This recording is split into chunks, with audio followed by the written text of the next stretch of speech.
Let's talk about probiotics, prebiotics, and digestive enzymes, some extremely powerful helpers for your pet's gut.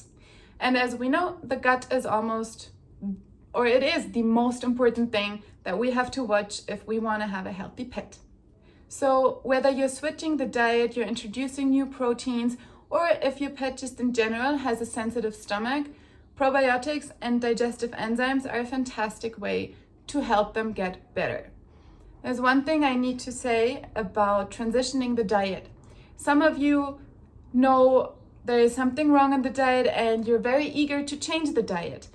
But it is so important to go slow, especially when your pet has a sensitive stomach. Too much of a good thing too soon can also be an issue. Just like when you have a whole basket of mango, it's going to give you a tummy ache, even though it's actually healthy and good food. The reason that our pets have to be transitioned slowly to a better diet, especially when it's raw meat that you're going for, but any sort of transition should be slow, just because your pet's microbiome that we spoke about a lot, that consists of good and bad bacteria. In an ideal gut, it's almost just good bacteria, but if your pet has a sensitive stomach, then probably there is an imbalance in the bacteria in the stomach. So if you feed too much good food too quickly, then what happens is that the good bacteria, they get some traction, they are able to work better, and they will attack the bad bacteria, the fungi, the yeast, the viruses, that whatever bad is in the stomach or in the body will be attacked by the good bacteria. That's good, but when organic matter dies, it releases gases. And the bad bacteria, when they die or when they're eliminated, they also release some toxic gases. So if you transition too quickly, then you are risking that your pet is faced with having too many of those bad bacteria dying at once, releasing too much toxic gases. That again can result in itches, it can result in loosies and throwing up. So just give them some time to go slow and be aware that there can be detoxing reactions, that not every reaction is a bad thing. Reactions are just an indicator that something's happening. Now you have to know, what does this reaction mean? And if you don't know, talk to us. We're always here to help. So let's talk about probiotics and prebiotics. Probiotics, in short, are just living little organisms that help your pet in fulfilling the chemical processes and getting nutrition out of food. They're basically just outside help for what is supposed to happen inside the body anyway. The most common probiotics that we know are Bifidobacterium and Lactobacillus. Both of those can greatly help the gut when your pet has a sensitive gut, when they have diarrhea, when they have any sort of upset stomach, when you're giving medication. All these things that damage the gut or that are a sign of a damaged gut, you can tackle by adding in some good bacteria, aka probiotics.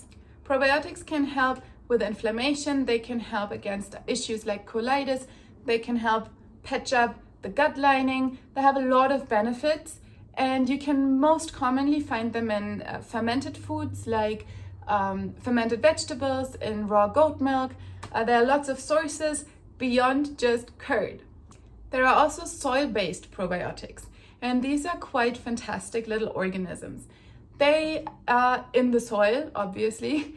They are there to break down plant matter, they combat pathogens, they provide nutrition. In organic fertilizer, you will often find soil-based probiotics because they're just fantastic little bacteria that do all this work, and they're much more resilient than the probiotics we spoke about before.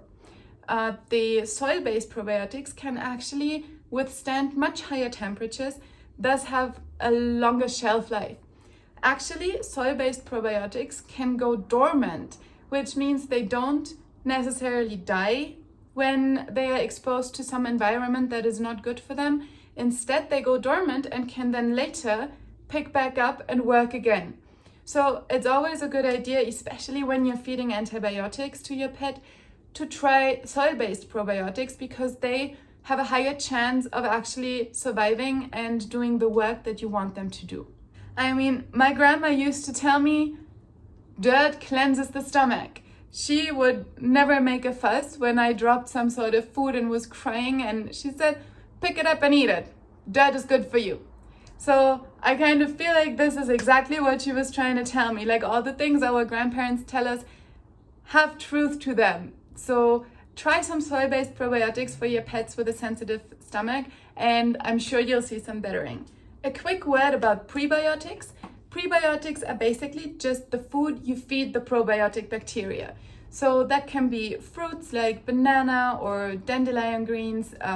There's lots of different prebiotics you can feed, and they're easily and plenty available. Now, let's talk about digestive enzymes. Digestive enzymes do exactly what their name is. They digest food. They will help your pet disassemble the food in the stomach and thus making it easier to absorb nutrients, because basically that's what happens, right? They eat food, they disassemble it, they dissolve it in chyme liquid, and then the body can take the nutrients it needs. So digestive enzymes will help take apart the food into its building blocks so that it's easier to absorb nutrients. If you have ever put some lime juice on a piece of raw meat or fish, you will see the structure change, you will see the color change. Where I'm from, we call it cooking without heat. When you do that, you can just see digestive enzymes at work. So the basic principle is just certain fresh foods help break down other fresh foods, or in general food. Some processed foods might claim that they have digestive enzymes added, but I wouldn't trust that, because in the heating process, the digestive enzymes will break, denaturalize, and they will not be able to help your pet anymore. So it's always good to go for whole, fresh food sources, or for fresh food that you do not cook, to provide the most digestive enzymes in there to be alive and thriving and ready to help your pet. Foods that you can feed your pets to help their digestive process that are loaded with digestive enzymes are, for example, raw honey helps digest meat and vegetable matter both. So that's always a great thing to add to your pet's diet in small amounts. Obviously, it also has sugar, but it's a good thing to add to the food. Mangoes also provide digestive enzymes. Mangoes and bananas actually have a digestive enzyme called amylase, which helps break down starches. So if you do feed your pet some rice or other grains, then try to add some of the digestive enzymes that actually help digest this very thing. You can see actually another time where you can see digestive enzymes at work is when you have a banana that's still a little bit hard, or another fruit that's not ripe yet, and you let it ripen. That's actually digestive enzymes at work. Inside the fruit, it's basically digesting itself, taking it apart, breaking the food down into its components, and setting free the sugar. That's why a banana gets mushy and sweeter over time, because it's basically digesting itself. Papaya has a very special digestive enzyme called papain, which is great to feed as well. So some papaya juice or just some chunk of papaya is always good to add to your dog or cat's diet as well. Just keep in mind to add as much whole fresh food options as possible to your pet's diet, and think about what the food does inside the body, and I'm sure you'll see your pet thriving and the gut getting better. And you can always try our GI booster or our supplements from Canine India as well.